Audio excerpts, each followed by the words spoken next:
Inspection search सीजरल arrest, इसमें हम section cover करने वाले हैं सेक्शन 67 टू सेक्शन 72। सबसे पहले देखते हैं सेक्शन 67। सेक्शन 67 में देता है हमें पावर ऑफ इंस्पेक्शन।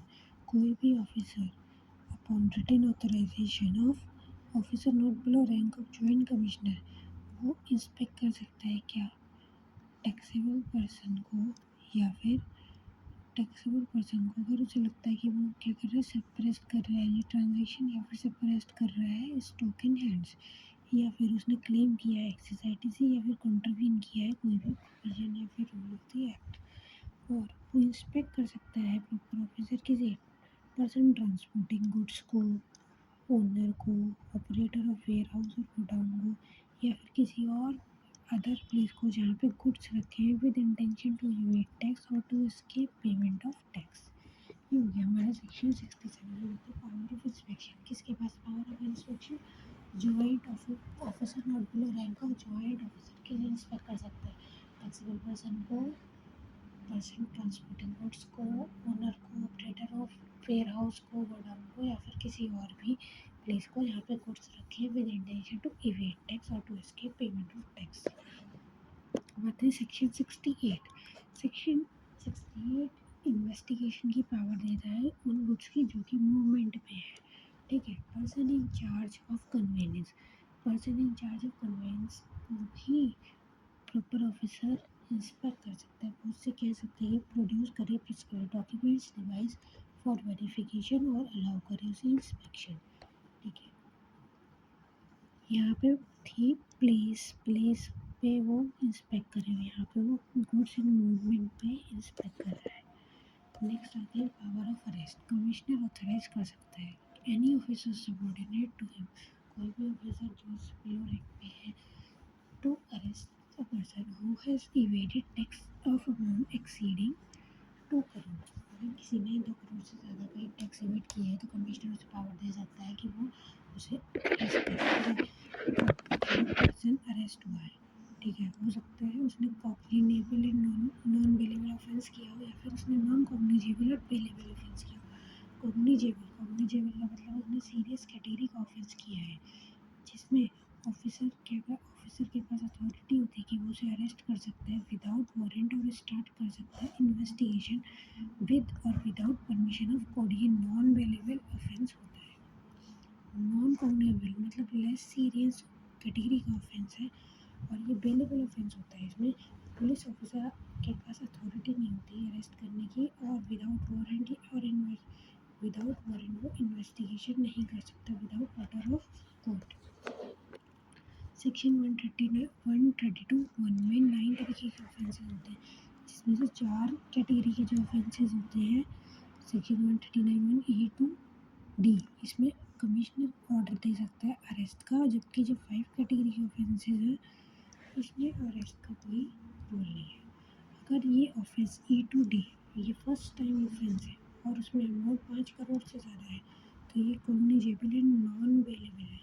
यानी सीरियस कैटेगरी का ऑफेंस है, इसमें बेल नहीं मिलेगी।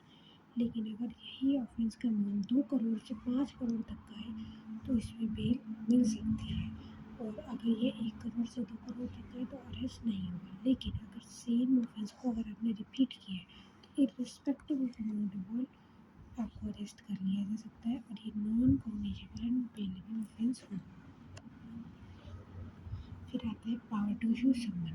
प्रॉपर ऑफिसर को किसी पर्सन से कोई इन्फॉर्मेशन चाहिए, ठीक है, समन इशू करो प्रॉपर ऑफिसर ने अगर किसी पर्सन को, तो उसे प्रेजेंट होना पड़ेगा उस ऑफिसर के सामने जिसने उसे सम्मन इशू करा, और ताकि वो उससे एविडेंस गैदर कर पाए, और उसे प्रोड्यूस करने पड़ेंगे डॉक्यूमेंट जो कि उस ऑफिसर को चाहिए होंगे, या फिर जिसके रिगार्डिंग ऑफिसर इंक्वायरी करेगा। पर्सन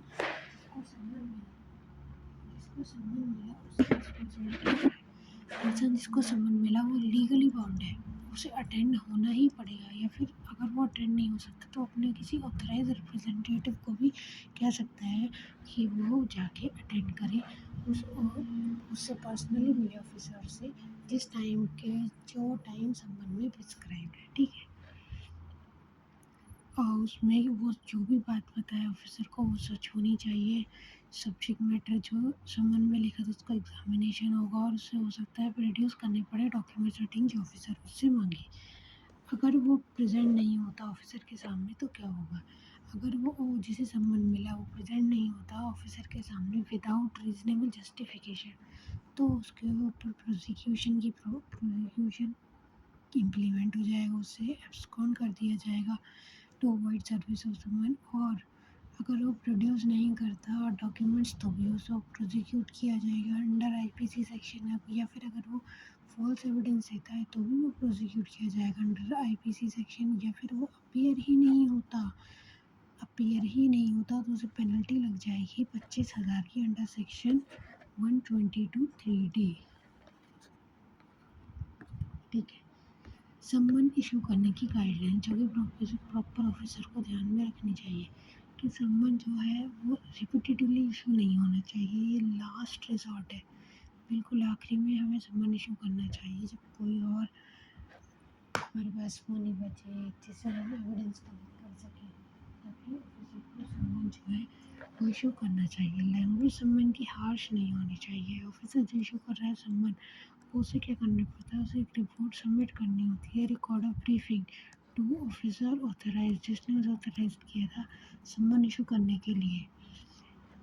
अगर सम्मन सुपरिटेंडेंट ने इशू किया है आफ्टर ऑब्टेनिंग परमिशन, अगर सुपरिटेंडेंट इशू करता है तो वो तभी कर सकता है after obtaining permission, superintendent issue कर सकता है सम्मन। सीनियर मैनेजमेंट ऑफ ऑफिशियल किसी कंपनी के पीएसयू के उन्हें सम्मन फर्स्ट इंस्टेंट पे इशू नहीं कर सकता अनलेस इंडिकेशन हो कि कोई फ्रॉड है या फिर वो डिसीजन मेकिंग में इन्वॉल्व थे जिससे कि गवर्नमेंट के रेवेन्यू का लॉस हो रहा है, तभी उन्हें सम्मन इशू किया जा सकता है। प्रिकॉशंस कहते हैं सम्मन के, सम्मन रिपीटेडली यूज़ नहीं होना चाहिए। ठीक है। सम्मन तभी इशू होना चाहिए व्हेन देयर इज इंक्वायरी और बीइंग अंडरटेकिंग, जब कोई इंक्वायरी चल रही हो और पर्सन की अटेंडेंस ज़रूरी है तभी सम्मन इशू करना चाहिए।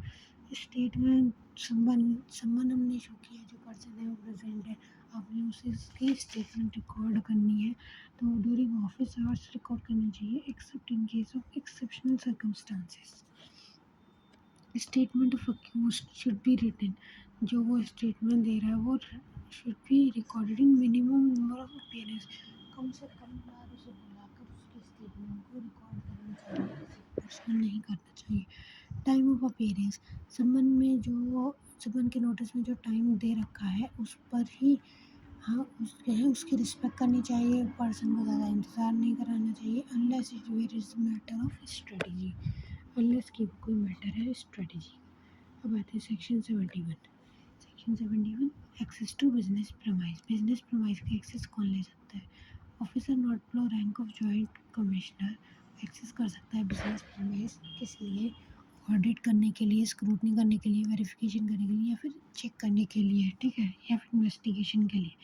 जब वो एक्सेस करेगा बिजनेस प्रमाइस तो वो इंस्पेक्ट कर सकता है books of accounts, documents, computer और अदर इंफॉर्मेशन।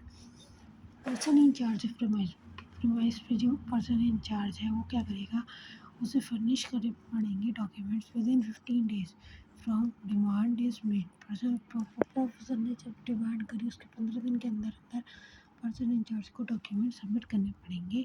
किसको? प्रॉपर ऑफिसर को। अगर उसने डिमांड करी, सीए ने डिमांड करी या सीएम ने डिमांड करी जो कि डिप्यूट करे थे कमिश्नर ने for carrying out special audit. कौन कौन से डॉक्यूमेंट उसे प्रेजेंट करने होते हैं? Trial balance, tax audit report, cost audit report, audited financial statement, other relevant record या फिर record maintain by registered person and declare to proper officer prescribe manner. Officer जो असिस्ट कर सकते हैं पीओ को। ठीक है। Police officer, custom officer, railway officer, land revenue officer और विलेज ऑफिसर, जीएसटी ऑफिसर या फिर other class of officer as notified. इसकी एक मेमोनिक है पुलिस ऑफिस, रेलवे, लैंड और स्टेट हेल्थ। अब तक हमने जो भी सेक्शन देखे वो है थे पावर से रिलेटेड और एक था एक्सेस से रिलेटेड और एक था ऑफिसर असिस्ट से रिलेटेड। ठीक है। सबसे पहले हमने देखा सेक्शन 67 जो देते हैं पावर ऑफ इंस्पेक्शन। आप इंस्पेक्ट कर सकते हैं क्या टैक्सेबल पर्सन को, जिसके 4 रीज़न हो सकते हैं। ठीक है। पर्सन कैरिंग गुड्स को, ओनर को, ऑपरेटर को वेयर हाउस, गोडाउन या फिर किसी और अदर प्लेस को जहाँ पे गुड्स रखे और आपको लगता है कि ये रखे गए हैं with intent to evade tax, ठीक है। अच्छा, पर्सन कैरिंग गुड्स, उसको आप इंस्पेक्ट कर सकते हैं। इसकी पावर कौन देता है? इसकी पावर देता है सेक्शन 68। और आप उससे कह सकते हैं कि भाई प्रोड्यूस करे रेलिवेंट डॉक्यूमेंट्स और डिवाइस फॉर इंस्पेक्शन और अलाउ करे आपको फॉर वेरिफिकेशन। सेक्शन 69 में ये रहता है power of arrest. Power of arrest जब तो टैक्स वेट अमाउंट एक्सीड करता है तो कमिश्नर पावर देता है to officers subordinate to him power of to arrest. फिर आता है सेक्शन 70 जिसमें पर्सन को बुलाया जाता है, उसे समन इशू किया जाता है, ठीक है। फिर सेक्शन 61 ये एक्सेस देता है बिजनेस परमाइज। आप बिजनेस परमाइज में जाके इंस्पेक्ट कर सकते हो, ऑडिट कर सकते हो, वेरीफाई कर सकते हो। और इसमें जो पर्सन इंचार्ज होता है परमाइज का वो बाउंड होता है प्रोड्यूस करने के लिए prescribe documents within 15 days of demand.